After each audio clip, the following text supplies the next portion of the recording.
When Karoline Leavitt stepped onto the set of the Steve Harvey show, the atmosphere buzzed with energy.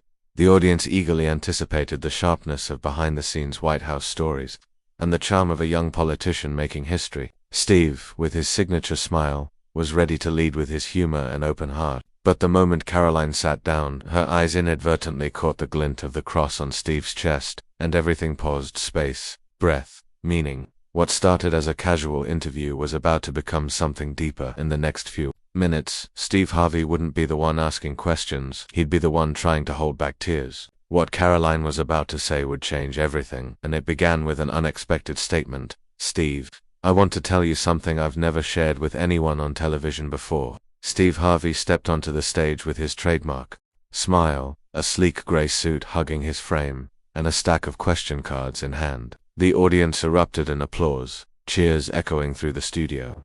"Today, we've got a special guest," Steve said, his warm voice tinged with excitement. "This is the youngest White House press secretary in history, Karoline Leavitt, girl who's shaking up the political world."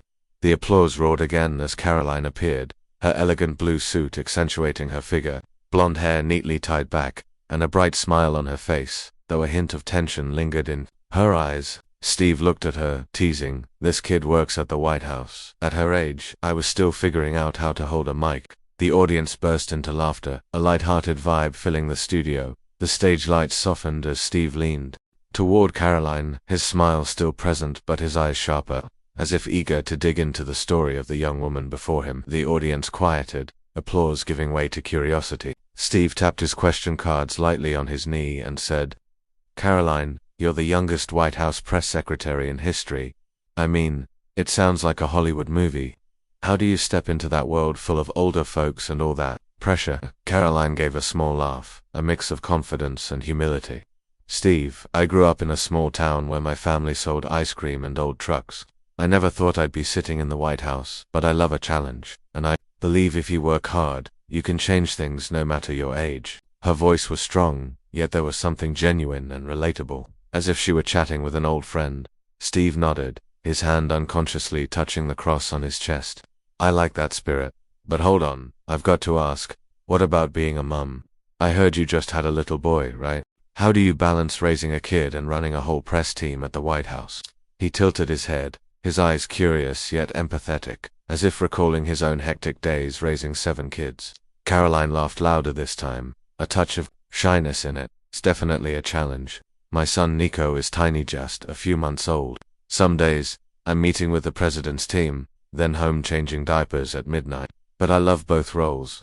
I think being a mum teaches me patience, and politics teaches me to never give up." She paused, looking at Steve. "You've got 7 kids, right? How do you not lose your mind?" The audience roared with laughter, and Steve joined in, his easy chuckle lightening the studio's mood. "Oh, I lose my mind plenty," Steve quipped, "but I've got a trick. Let the kids raise themselves and pray you make it through the day."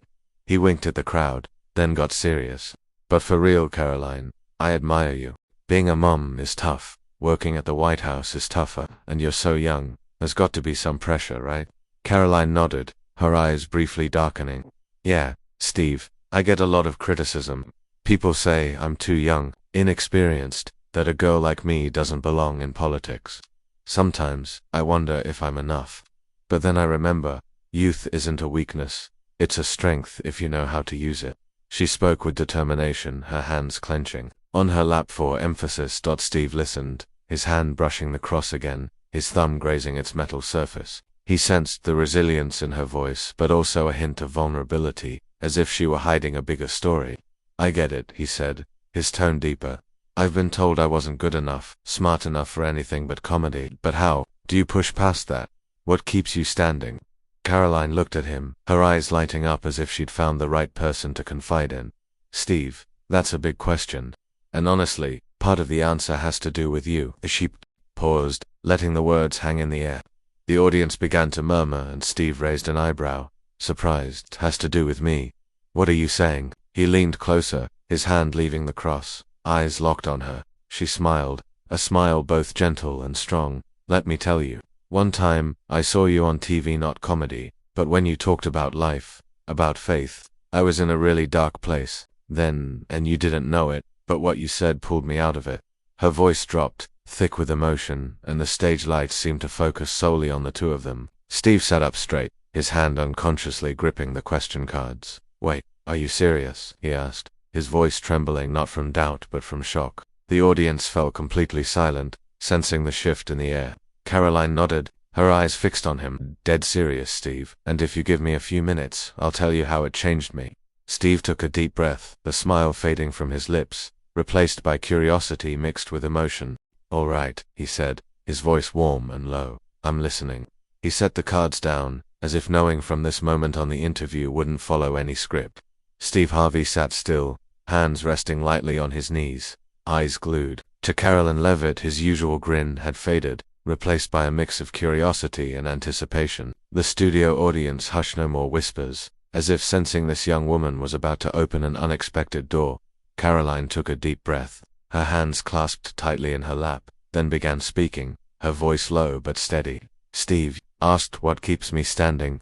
I want to tell you a story about a time I wasn't sure I could keep going. It was when I ran for Congress back home. I was young, full of fire, believing I could change things. But then, I lost bad." She paused, her lips pressing together as if the memory still stung. Steve tilted his head, his gaze softening. "I know that feeling," he said quietly. "Losing ain't easy." Karoline nodded, a faint, sad smile crossing her face. "Not easy at all. I'd poured everything into it, traveling, meeting people, talking about what I believed in. But when the results came in, I didn't just lose the seat. I lost faith in myself. The media didn't let up. They wrote brutal stuff. She's too young, she doesn't know what she's doing. Women like her don't belong in politics." Every word felt like a knife to my soul. She lowered her head, blonde hair falling slightly over her face. "I went home, sat in my family's little living room, staring out the window. It was raining, and I felt like the whole world was crashing down with me. I asked myself, what was all this for? Am I even worthy? I grew up in a regular family, not rich, not powerful, no one backing me. Right then, I thought maybe they were right. Maybe I wasn't good enough." The audience let out soft sighs, a few young women bowing their heads in empathy. Steve sat up straighter, his hand unconsciously touching the cross on his chest, as if seeking an anchor. "Karoline," he said, his voice warm and deep, "you're not the first to feel that, but how'd you get past it?" She looked up, her eyes brighter, though still trembling. "I didn't get past it right away, Steve. I thought about quitting politics, quitting my dreams. I sat there for hours, not talking to anyone, not answering my phone. My family was worried, but I didn't want them to see me weak. I felt like I'd failed them, failed myself. Then one night, I turned on the TV not to watch anything specific, just to fill the silence." She paused, looking at Steve with a meaningful gaze. "And that's when I saw you." Steve raised an eyebrow, surprised. "Saw me? What do you mean?" Karoline smiled, a small but real smile. "I don't remember exactly what it was, maybe an old clip or you talking to an audience, but there you were, on stage, in a suit, holding a mic, talking about life. You said, failure isn't the end, it's what shapes us." I was sitting on that beat-up sofa listening to every word, and for the first time in days, I felt a little hope creep into my heart. Steve leaned forward, hands on the table, eyes locked on her. "You're serious?" he asked, his voice shaky, like he couldn't believe it. "Dead serious," Karoline replied, her voice firmer.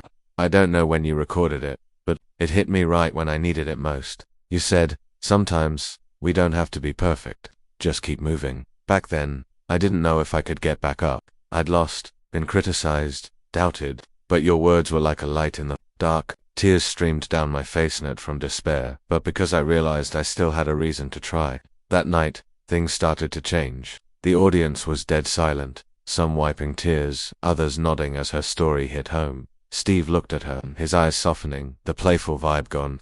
"Karoline," he said, his voice rough, "you don't know what that means to me, but how did you change?" Karoline met his gaze, her eyes full of emotion.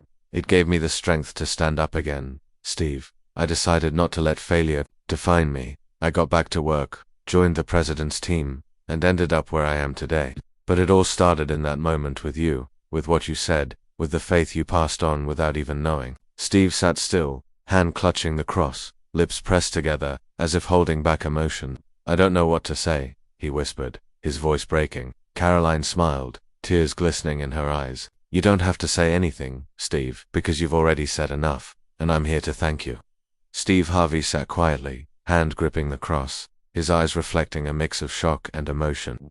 The audience in the studio seemed to hold their breath, feeling the weight of what Karoline Leavitt had just shared. She'd opened up about her election loss and how he'd unknowingly become a beacon in her darkness. Now, her eyes locked onto his, as if urging him to see this wasn't just gratitude, it was a connection beyond what she'd ever imagined. "Steve," Karoline said, her voice soft yet powerful, "you have to understand this. That night, when I heard you speak, it wasn't just a host I was hearing. It was someone who'd walked through dark days like me. Your words were like a hand pulling me out of despair, making me believe I still had a shot to keep going." Steve shifted forward, his hand leaving the cross and resting on the table, as if wanting to bridge the gap between them. "You're serious?" he asked, his voice still grappling with the idea that his words had that kind of power. "I mean, I talk about that stuff a lot, but I didn't think it had reached someone like you." Karoline nodded, a gentle smile spreading across her lips. "I'm serious, Steve. I can't forget that feeling like someone finally saw through me. Not the girl the press tore apart, but me someone lost. You talked about keeping going, and it woke me up. I thought, if he's right, then I can't give up." Steve looked at her, his lips pressed tight, as if holding back emotion. "Karoline," he said, his voice trembling, "you really felt that from me. I just speak from myself, that's all." She nodded, her eyes shining with sincerity. "That's exactly why it's special, Steve, because you spoke from yourself. I'd cut off contact with everyone, didn't want to face anyone, but your voice was like a spark, making me cry again, not from sadness, but because I saw I still had a reason to try, and I did." The audience began to let out soft sighs, a few wiping their eyes. Steve sat up straighter, his thumb grazing the cross, as if seeking comfort. "So, what did you do after that?" he asked, his voice deeper, wanting to know the story didn't just end with fleeting emotion. Karoline smiled, a smile full of pride. "I started over, Steve, not right away. I'm not a superhero, but the next day, I opened the window, let the light flood in, I called my family, told them I was okay. I wrote out a new plan, found a way back into politics. Then, I joined the president's team, worked non-stop, and got to where I am today. It all started that night from you, from the faith you passed on without even knowing." Steve shook his head, a faint smile breaking through. "You've got me stunned, Karoline. I'm just a comedy guy, you know. I didn't think I could impact someone like you, a young, smart person changing the country." She tilted her head, looking at him with steady eyes. "But that's the magic, Steve. You're not just comedy, you say real things, touch people, when they need it most. For me, you were the one who gave me hope when I had nothing left. You made me believe I could keep going, and I did." Steve looked down at the cross, his fingers gripping it, eyes glistening. "Karoline," he said, his voice breaking, "I don't know what to say anymore. I wear this because it matters to me, but I didn't think it would mean so much to you." She smiled, tears shimmering in her eyes. "It means more than you know, Steve. I'm here to thank you for changing me, for giving me the strength not to give up, and for changing how I see the world." Steve sat still, his hand trembling, on the cross, lips pressed tight, as if holding back tears. The audience was silent, the air heavy, not with sadness, but with the deep connection just revealed. "You've got me all choked up," he whispered, his voice rough. "I want to hear more." Karoline nodded, her eyes lighting up with determination. "I'll tell you, Steve, because this story isn't just about me, it's about you, about what you bring without even realizing it." Steve Harvey sat there, hand clutching the cross, his breath uneven like he'd just been swept into a whirlwind of emotion. Karoline Leavitt's story of how he pulled her from the dark still echoed, making his heart pound. The audience was dead, quiet, the stage lights fading before the rawness of this moment. Karoline looked at him, her eyes blazing with resolve, as if she knew it was time to take it to the peak. "Steve," she began, her voice low but fierce, "I didn't just come to tell you an old story. I'm here to say you're the spark lighting the way for young people like me, people who once thought they were nothing in this world. You didn't just give me hope once, at the White House, when I faced pressure, those days I want to quit. I think of you not from a clip, but from how you live, how you stand tall no matter how many times life knocks you down." Steve let out a choked laugh, tears spilling over. "You've got me crying too much, Karoline," he said, his voice breaking. "I'm just a storyteller. How am I worth this?" She shook her head, her gaze unwavering. "You're worth it because you're real, Steve. You don't stand on stage pretending. You bring your whole life up there. I feel it every time I see you, even just on a screen. And where I work, when everything's chaos, when the press tears me apart, I tell myself, Steve slept in his car, got rejected, and he's still here. I've got to make it too. Steve leaned back, hand over his mouth, tears hitting the table. The audience started to sob, some hugging each other, eyes. Reed, you don't know what you're doing to me, he whispered, his voice shaking. I never thought I'd be someone others looked to like that. Karoline leaned forward, her voice now brimming with emotion. But you are, Steve, don't you see? I'm not the only one out there.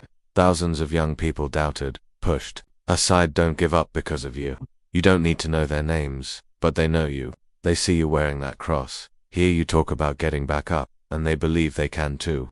Steve took a deep breath, tears streaming down Karoline. Why me? He asked, his voice almost a plea. There,